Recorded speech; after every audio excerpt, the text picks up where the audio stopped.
It's time for part 3 of the chain rule. And in this video, I thought I would just focus on the trig functions. That's not something I've covered in the other videos. So now it's time to do that and just focus on those.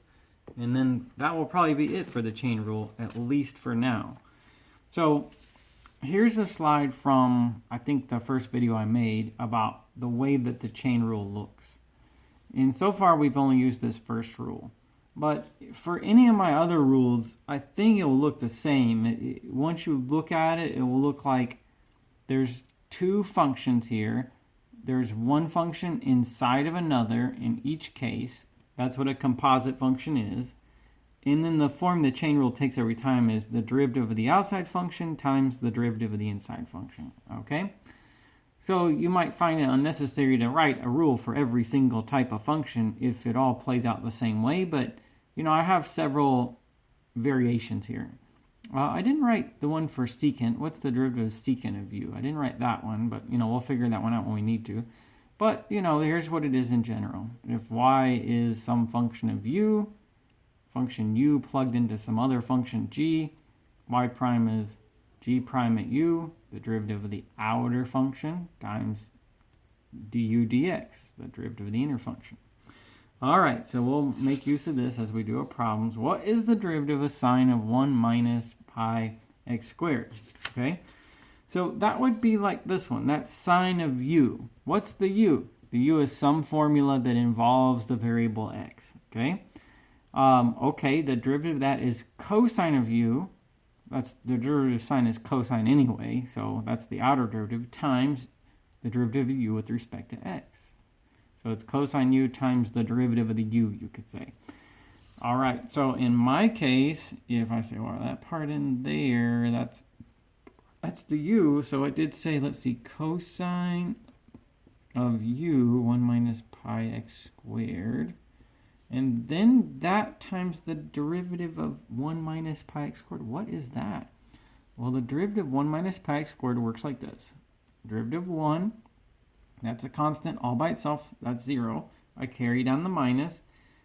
And that's pi, a constant, times x squared. So that would be, pi times 2x, right? That's what the rules say to do. That's just negative 2 pi x. So here will be our answer. We'll get negative 2 pi x times cosine 1 minus pi x squared. Okay, and then we're done with that one. Do you see, though, how it was this rule right here? Okay, that's what I aim to get you to see. Because if you can see that, then you can work chain rule problems, right? Okay, so let's try this one.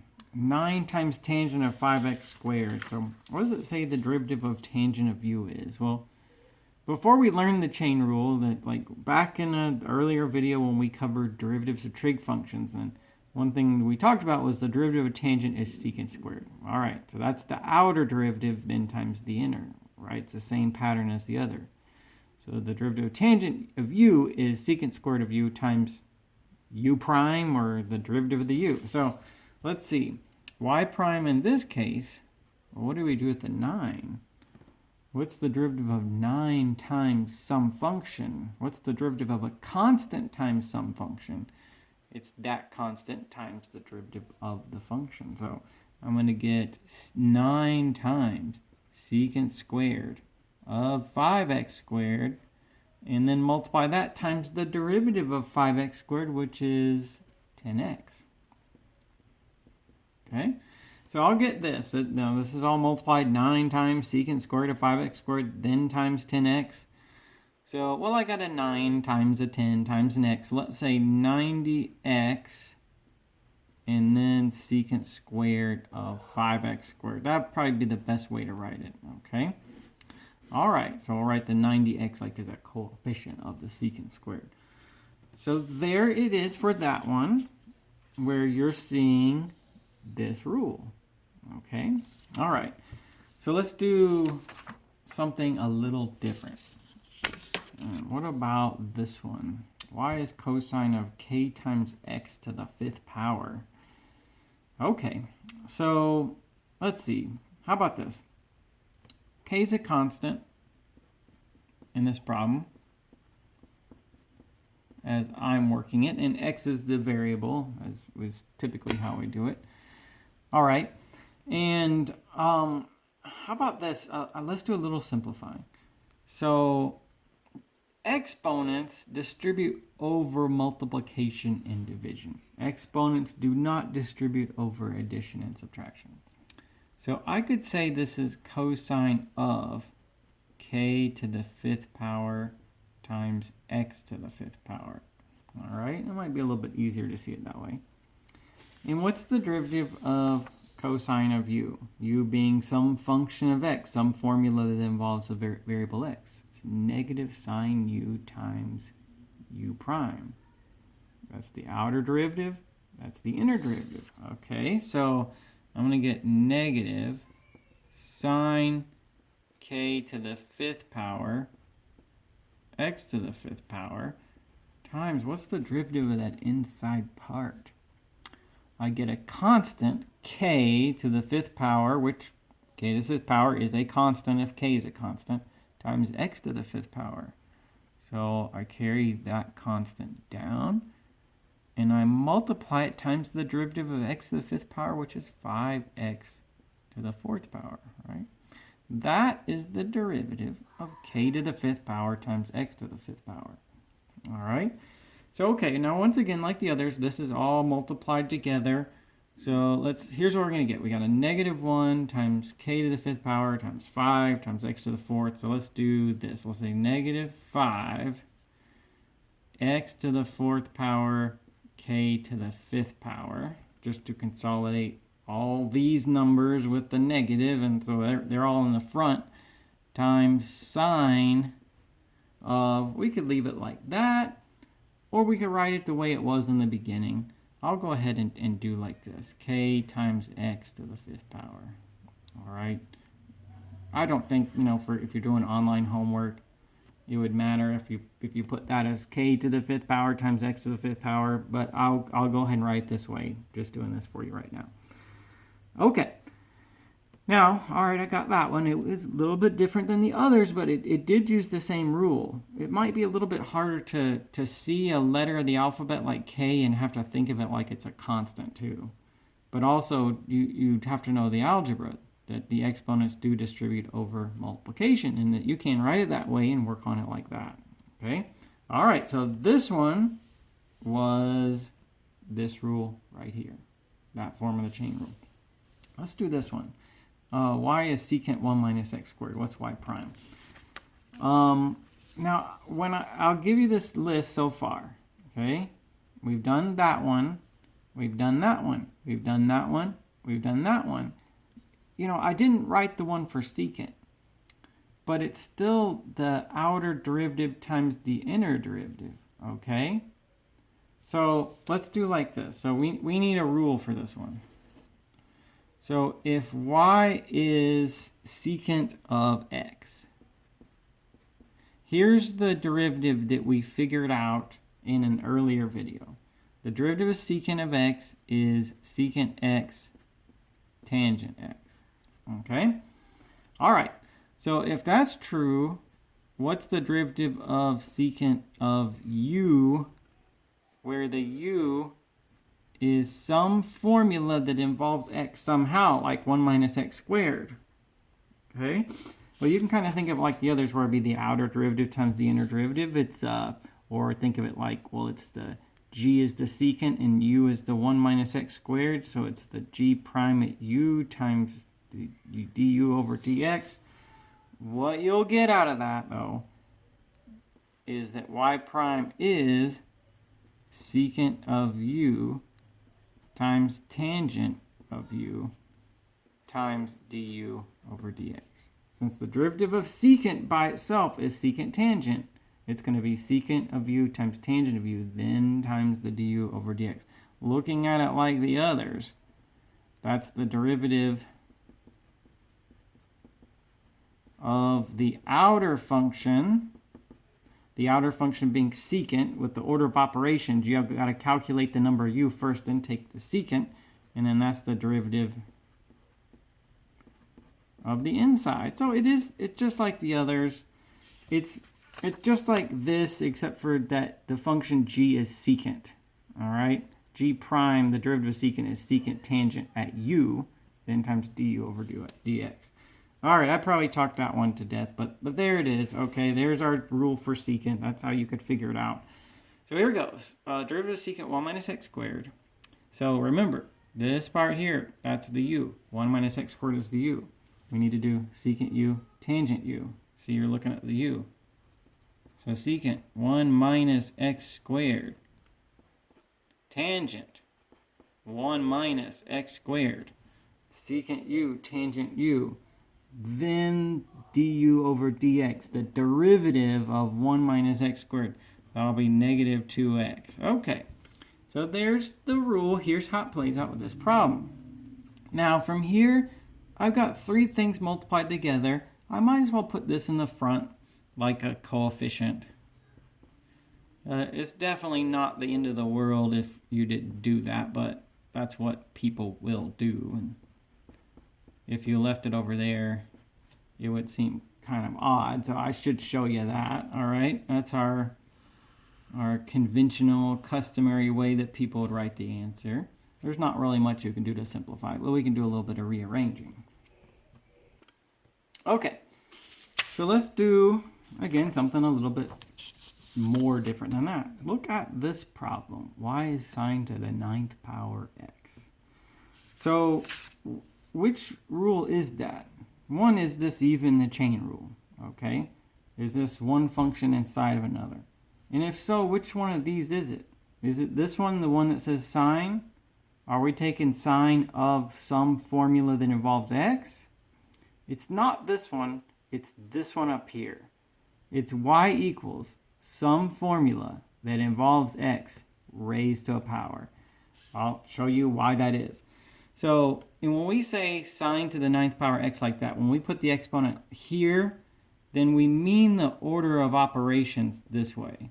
So in my first video on the chain rule, I talked a little bit about the order of operations in a function. Here's how this is done. You take the sine of the angle, whatever that number is, then you take that number to the 9th power. Okay, so that's why this is the form y is equal to u to the n power. It's this one, even though it has the sine function in it. It's not that rule right there. It's not sine of some formula that involves the x somehow. It just isn't. So let's make that as obvious as we can that what this really is the form of the chain rule u to the n power. Okay, so yes, that's what we have. So what's the derivative of that? U to the n power derivative n times u, n minus 1 power times the derivative of the u. The u is sine x. That's the u from the chain rule. So we'll get, here I use Leibniz notation, dy over dx. That means y prime, okay. So I'll get 9 times sine x to the 8th power. And then what's the derivative of the inside? What's the du over dx? What's the derivative of sine x? That would be cosine x, okay? So there it is. What you're looking at right here is n times u to the n minus 1, and then times du over dx, just like the rule says, just like the rule for this one. Okay, now so you got the cosine, and you got it's times 9. I'm going to go ahead and write that like this, and then I'll go ahead and put this exponent like there, like I think people typically would. All right, 9 times cosine of x times sine to the 8th power x. All right, so it's not that this one is that difficult. I mean, it just depends if you can see the patterns and if you can identify the rules. If you can't see the patterns, and if you're like, I have no clue which rule it is, well, obviously that's going to make it a lot harder. I think if you can just get to the point where you can see the patterns and you recognize the rule, then you're okay. And that may take, some degree of practice, depending on who you are. Okay, so let's try this one. I guess what I really want to do is this one, okay? But I thought maybe we should do this one first. All right, so what's the derivative of cosine? Pi times t minus 1. Pi is a constant. Okay, that would be this, cosine of u. When I wrote the rule sheet, I said u is a function of x. Well, it could be, u is a function of something. It's some other formula. It could be pi times t minus 1. It's definitely this rule, though. Okay, derivative is negative sine u times du over dx. So here goes. Y prime is negative sine pi t minus 1 times, what's the derivative of pi times t minus 1? It would be pi. Okay, so my answer for this one, negative 1 times pi. Let's write negative pi sine pi t minus 1. Okay. So I did this one to help me with this one. This one, if we didn't do this first, this involves using the chain rule twice. Okay? Because there's 3 layers to it. So I might say for this one, there's an inside function, and then there's an outside function. And I could look at all of them like that. And the way that it works is it's the derivative of the outside function. Well, the derivative of cosine is sine, negative sine, times the derivative of the inside function, right? That's something I've said before, but I can look at them all like that. This has an inside, a middle, and an outside. It's got 3 layers to it. There's not really just an inside and an outside, okay? But let's look at this problem. Let's look at the whole thing this way. So that right there, this part of it, cosine of pi t minus 1, all raised to the 5th power, that's the form of the chain rule. Y is equal to u to some power. Okay? So let's start there. Y prime, okay, so what do you do with the 4? 4 times this formula, carry down the 4. What is the derivative of u to the n power? What's the derivative of cosine pi t minus 1 to the 5th power? Okay, so that would be 5 cosine pi t minus 1 to the 4th power. All right. And then what goes right here? What goes here? What's the next part? 5 goes to the front. Take 1 away, 4. What's the next part? Y prime is equal to n times u times n minus 1 du over dx. So what goes right here is the derivative of that part. Okay? What's the derivative of cosine of pi t minus 1? Well, that would be the chain rule again. So when I get to here, let's just say I'll have to say the derivative of this part right here. So really, I'm trying to emphasize to you that this would involve using the chain rule twice. It involved using this rule initially, and then when you got to that part, and you had to say, what's the derivative of cosine pi t minus 1? Well, then it would be like this one. And then it would be this other one, all right? So it's the chain rule twice. Now, when I did this problem up here, I already figured out the derivative of cosine pi t minus 1. I already did it. I did that problem separately. But I want you to see, this is the part I really have to struggle with, make sure everybody sees, is that when I do that part, that is the chain rule again, okay? All right, now we have already done that, so I'm going to use that answer. So here's how it turns out. 4, 5, cosine pi t minus 1, 4th power, and then that derivative of the inside part, I got this. Negative pi sine pi t minus 1. Okay, so there is all of it. the chain rule is used twice in this problem because it has 3 layers to it. If I didn't have that power, then that would just be like that problem up there, but adding that power gives you another layer to it.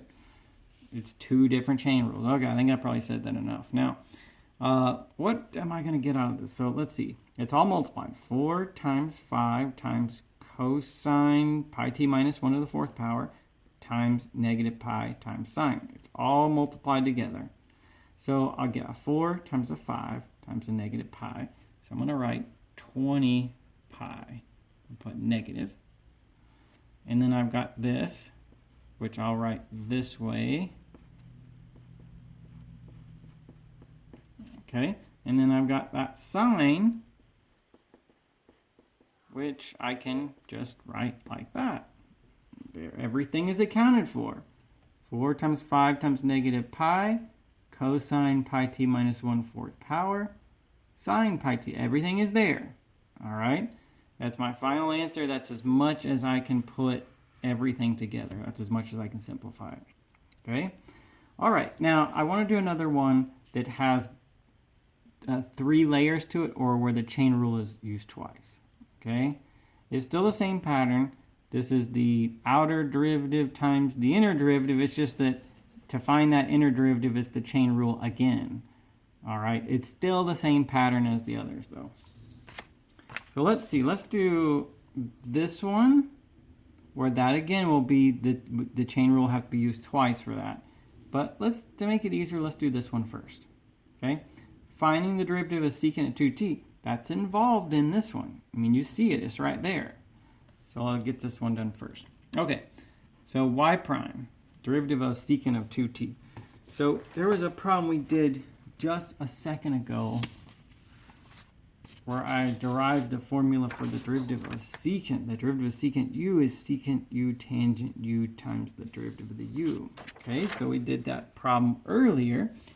So there's the u, so it's going to be secant of 2t, tangent of 2t, secant of u, tangent u, and then now what's the derivative of 2t?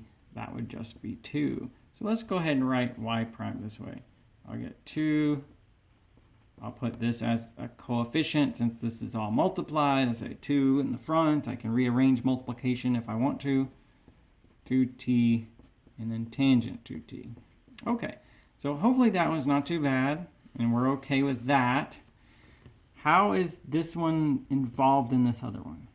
Okay, well, first of all, it's like this is just like the problem I showed you a second ago, where I said that we had to use the chain rule twice. Okay, I wanted to show you another example though. So let's do like this. Let's say, well, it might be easier to see this as 4 times secant of 2t all raised to the 5th power. That's how that exponent operates here. That's the order of operations. Like to that exponent 5, I need to find secant of 2t. That's a number, it's math. I get that number, and then I take that number to the 5th power. That's the order of operations.